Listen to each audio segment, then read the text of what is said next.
A variedade de fenômenos no universo pode ser descrita por 4 forças: a força nuclear forte, a força nuclear fraca, a força elétrica e a força da gravidade.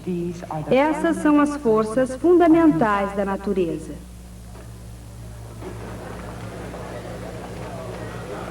Até agora, temos nos ocupado de uma espécie de enigma filosófico. A peça central de tudo isso que temos feito tem sido a segunda lei de Newton. A lei segundo a qual uma aceleração é produzida por uma força que age sobre uma massa. Mas além da equação propriamente dita, não temos nenhuma ideia do que significa essa força, como também não temos ideia do que seja massa. Suponhamos que eu diga que acabei de fazer uma grande descoberta científica. Eu descobri que galharufas é igual a pitibiribas vezes a distância. Mas você não ficou muito impressionado. O motivo é que eu não lhe expliquei o que é galharufa, nem o que é pitibiriba. O mesmo vale em relação à segunda lei de Newton. A menos que se saiba o que são força e massa, essa segunda lei não quer dizer muita coisa. Mas, sem dúvida, fizemos algum progresso. Calculamos órbitas de projéteis e descobrimos que todos os corpos caem com a mesma aceleração. Isso é algo concreto e sólido. Não um filosófico jogo de palavras sobre galharufas e pitibiribas.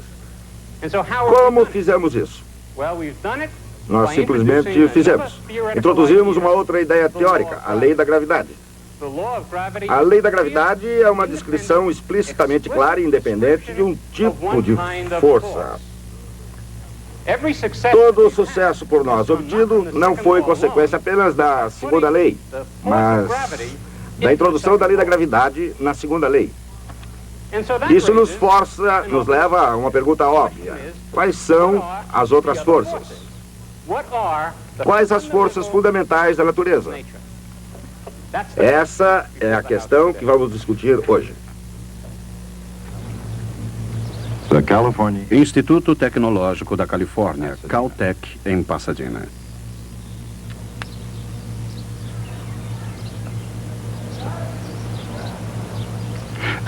No laboratório de radiação Kellogg, Charles Barnes e seus colegas investigam núcleos de átomos. Analisam o que pode ser o coração das estrelas.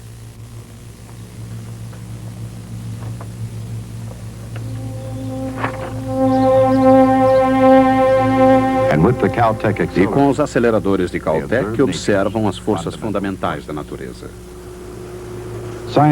A ciência e a tecnologia avançam em saltos quânticos, mas mesmo na área espacial, as equações de Isaac Newton não são esquecidas. Aqui, por exemplo, a equação força igual massa vezes aceleração funciona muito bem. De fato, F igual ma é o princípio em que se baseia esse acelerador. Uma máquina com a qual o pai da mecânica clássica provavelmente jamais sonhou. E aqueles que levam adiante a exploração de Newton descobrem outro princípio da natureza. Toda e qualquer partícula de matéria, tudo, desde o limite exterior da mais distante galáxia até o núcleo de um átomo, está sujeito a 4 forças fundamentais.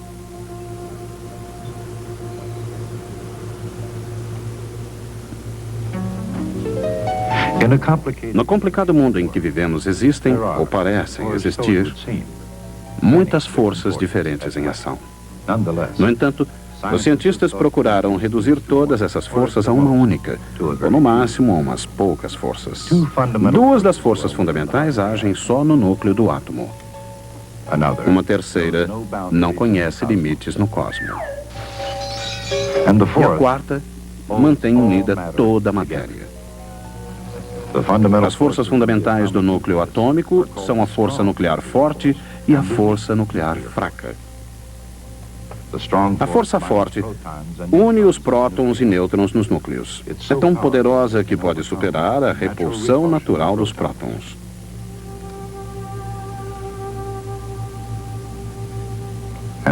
E sua energia pode ser liberada em reações nucleares.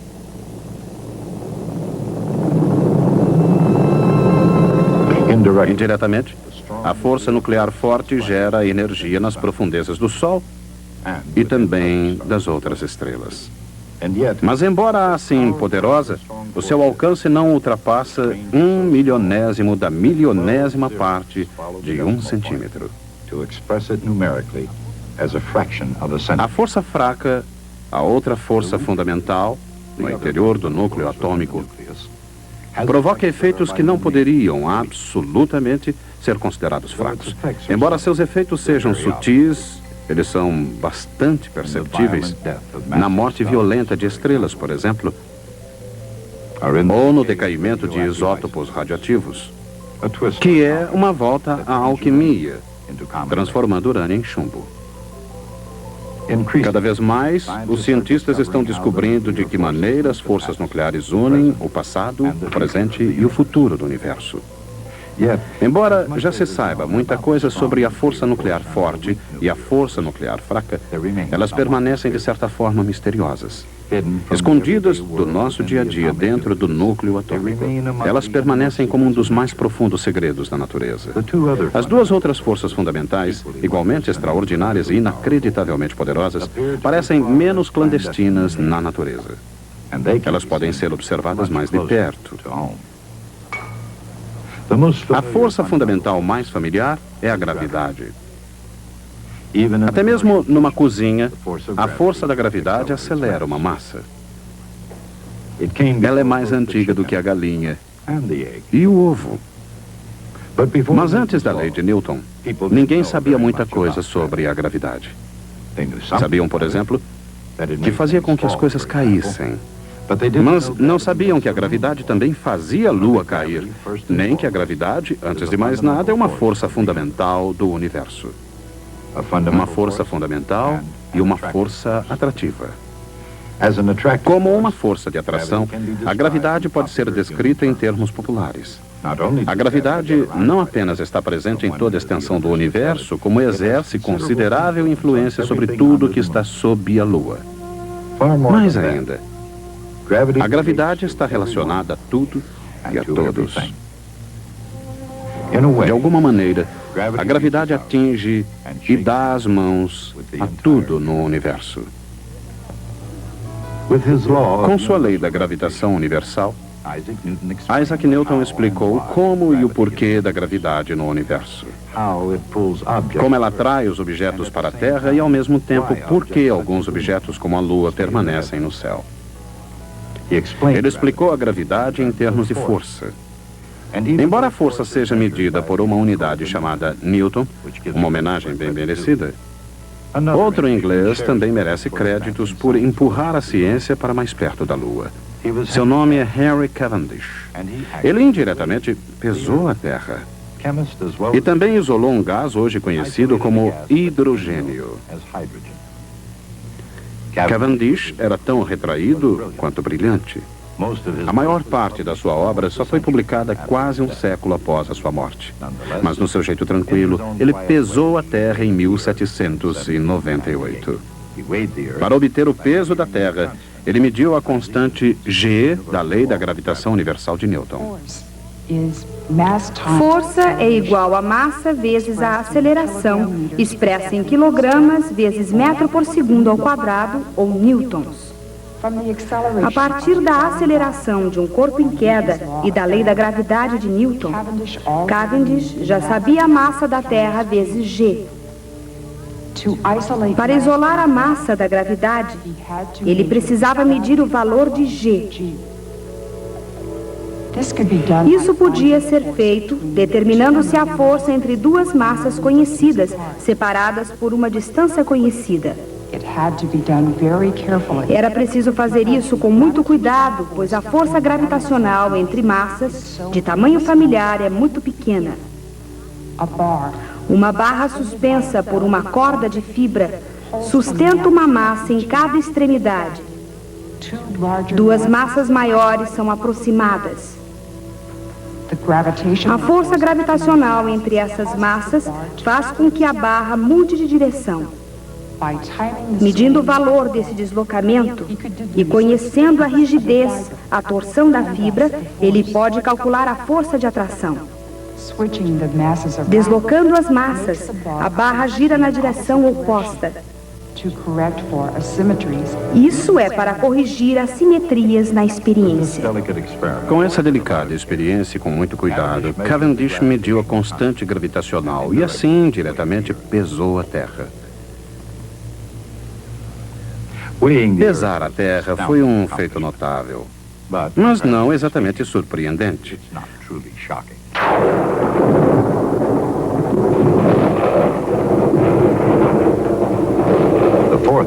A quarta força fundamental é a elétrica.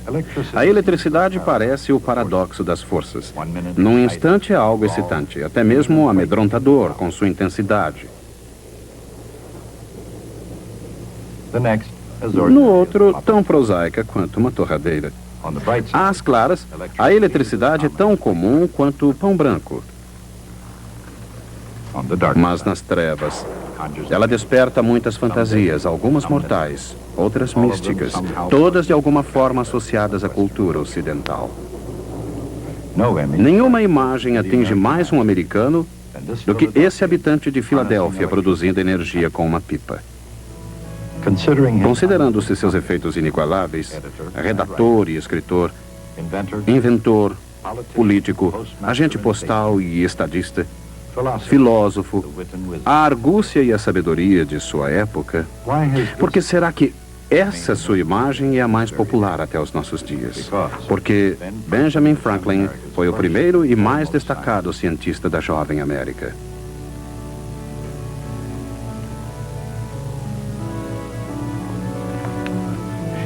Ao estudar os seus efeitos, Franklin teve a ideia engenhosa, embora não exatamente correta, de que a eletricidade era uma espécie de fluido. Um fluido elétrico presente em cada corpo. Caso um corpo contivesse uma grande quantidade desse fluido, Franklin dizia que ele estava carregado positivamente com eletricidade. Um corpo com uma quantidade muito pequena estaria carregado negativamente.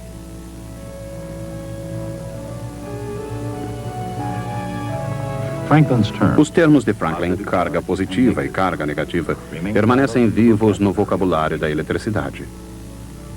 Mas o significado da força elétrica vai muito além de suas reflexões.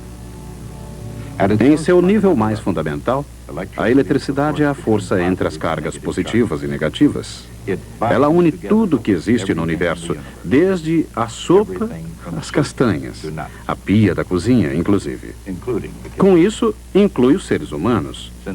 Por que então não temos consciência das cargas em nossos corpos? Por que o pão não eletrocuta a torradeira? E cada vez que as pessoas se apertam as mãos, por que não se fritam umas às outras como batatas? Porque tudo possui quantidades iguais de carga positiva e negativa, gerando uma mistura perfeitamente equilibrada.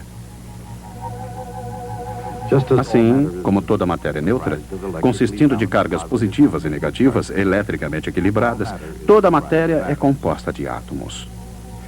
O núcleo do átomo é formado pelos prótons carregados positivamente e ilustrados na cor vermelha, e nêutrons na cor branca, que não possuem carga nenhuma.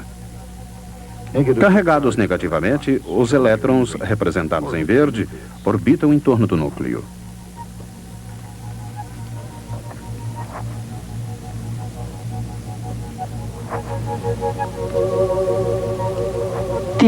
A força elétrica é igual a constante K, índice E, vezes o produto das cargas dividido pelo quadrado da distância entre elas.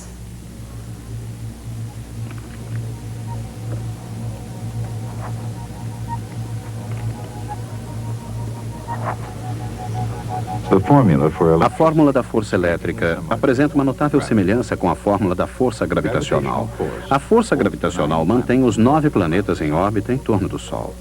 A força é igual a menos uma constante, G, vezes o produto das massas, dividido pelo quadrado da distância entre elas.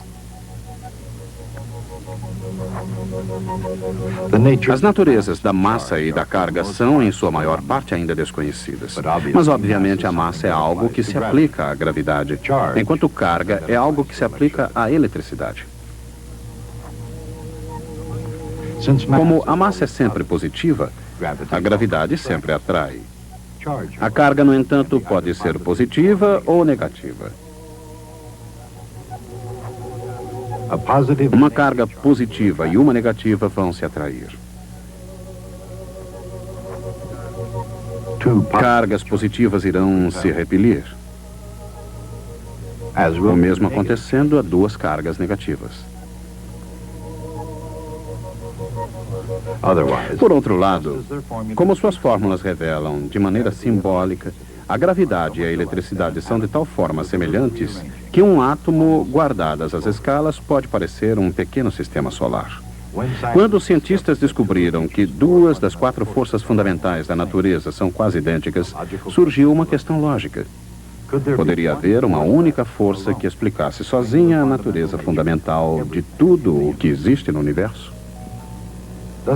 Assim teve início a busca de uma teoria unificada. Durante os últimos 20 anos de sua vida, Albert Einstein explorou essa difícil linha de pesquisa. Embora Einstein jamais tenha alcançado seu objetivo, a pesquisa continua e as descobertas são muito promissoras.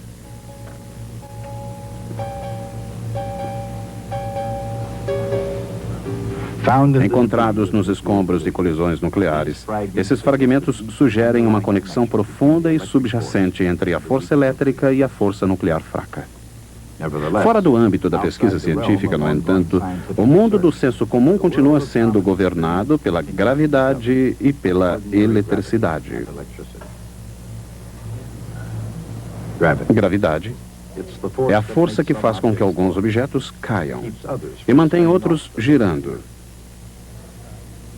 A gravidade mantém a Lua girando na órbita da Terra e os planetas em torno do Sol, em vez de ficarem vagando pelo espaço.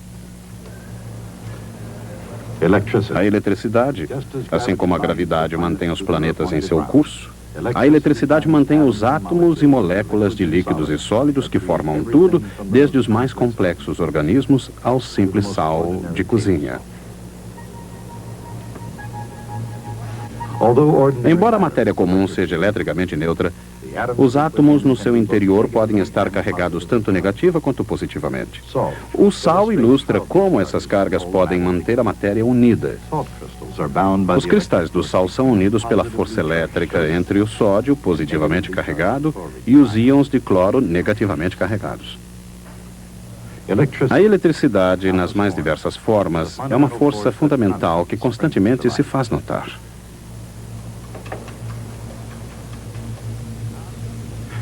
A ação de molejo de um objeto metálico, por exemplo, é na verdade um processo elétrico. Íons metálicos positivamente carregados são mantidos unidos por elétrons que são negativos. Quando o metal é esticado, os íons se separam, mas os elétrons os obrigam a se unirem novamente. Outra forma de força elétrica é a fricção. Quando dois objetos entram em contato, suas cargas positiva e negativa interagem e suas superfícies são, pelo menos temporariamente, unidas. Uma terceira forma da força elétrica é a viscosidade, que determina a velocidade com que um fluido flui. Por exemplo, cada recipiente contém um fluido com uma viscosidade diferente. Quanto mais viscoso o fluido, mais lentamente os objetos o atravessam. Assim, tanto no molejo de uma mola de metal como no atrito entre dois objetos, a viscosidade é resultado das cargas elétricas dos seus átomos. Aqui, quando os objetos vão descendo, moléculas do líquido fluem ao seu redor sob a influência da força elétrica entre elas. 3 séculos depois que o gênio de Isaac Newton produziu F igual a ma, o professor Barnes e seus colegas utilizaram a força elétrica para acelerar uma massa. O acelerador da Caltech recria eventos que ocorrem no interior do Sol, colidindo núcleos a altas velocidades para provocar uma reação. Um íon negativo é um átomo com um elétron extra. Quando injetado no acelerador, ele é atraído pelo terminal de alta voltagem positivamente carregado. É uma atração poderosa. Ela se deve à força elétrica. Força entre o íon negativo e a carga positiva do terminal de alta voltagem. No interior da câmara, há um tubo através do qual o íon deverá passar. A meio caminho do tubo está o terminal de alta voltagem, com uma grande carga positiva. Enquanto isso, no início do tubo, um átomo de carbono recebe uma carga negativa. No mesmo ponto, outra carga negativa impulsiona o íon em seu curso.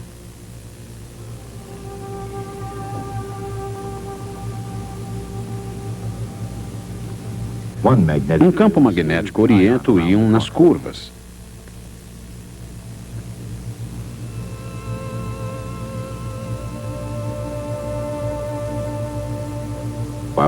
Enquanto o outro o mantém no centro do tubo.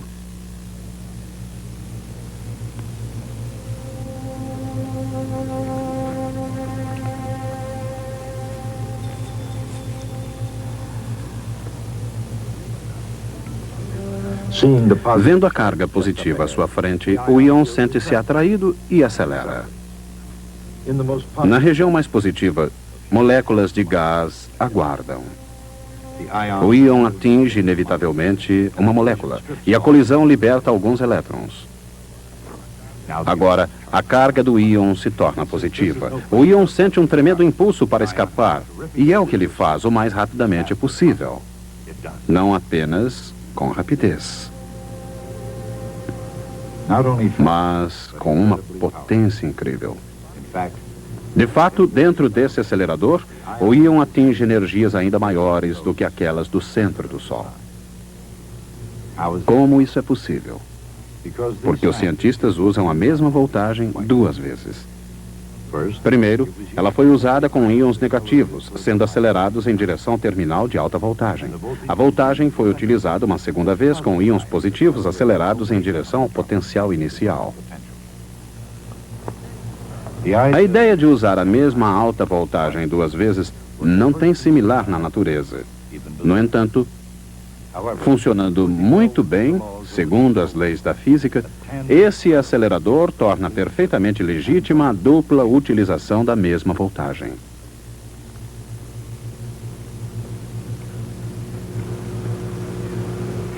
Esse acelerador tornou-se um instrumento padrão da física experimental.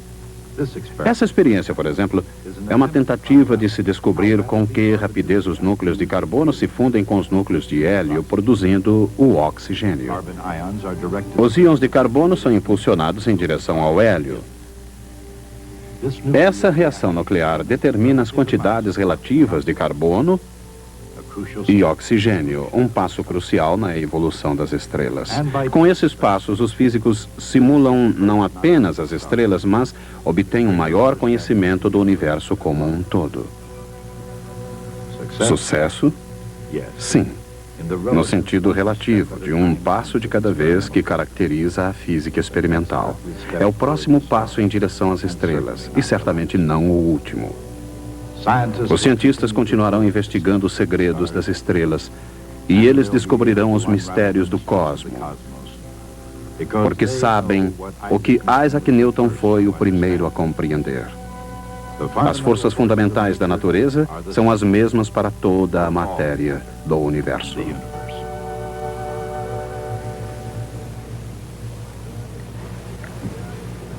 Muito bem. Fizemos o que nos propusemos fazer. Enumeramos as forças da natureza. Aprendemos também algo sutil e profundo sobre a natureza da própria física. Explico. Antes de Isaac Newton, a ciência da física, como a conhecemos hoje, não existia. A dificuldade não era não termos todas as respostas. A dificuldade era que não sabíamos que perguntas fazer. É claro que um gênio como Galileu poderia obter progresso, elaborando regras à medida em que desenvolvia o seu trabalho. Alguns acharam que haviam dominado a situação. Descartes pensou que seria capaz de compreender tudo, dentro de poucos anos, seguindo alguns princípios racionais por ele elaborados. Mas estava enganado. Nosso conhecimento do universo encontrava-se num estado caótico. Não sabíamos nem que perguntas precisavam ser respondidas para se obter uma nova ordem no mundo. Então, veio Newton e disse F igual ma. E a névoa começou a se dissipar. Por quê?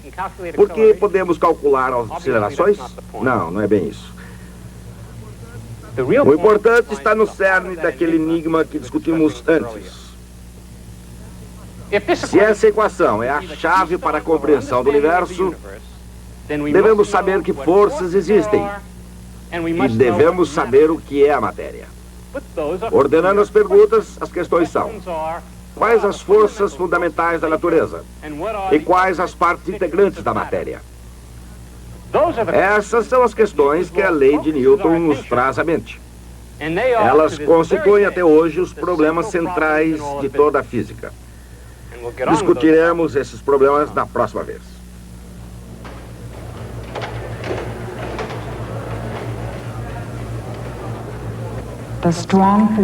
A força forte e a força fraca existem no núcleo do átomo, espantosas e misteriosas. As outras duas são melhor conhecidas e aparentemente mais disseminadoras. Gravidade, a mais importante força entre objetos muito distantes um do outro. Átomos e moléculas de todos os corpos estão unidos pela força elétrica. A força fraca, a força forte, a gravidade e a eletricidade. Essas são as forças fundamentais da natureza.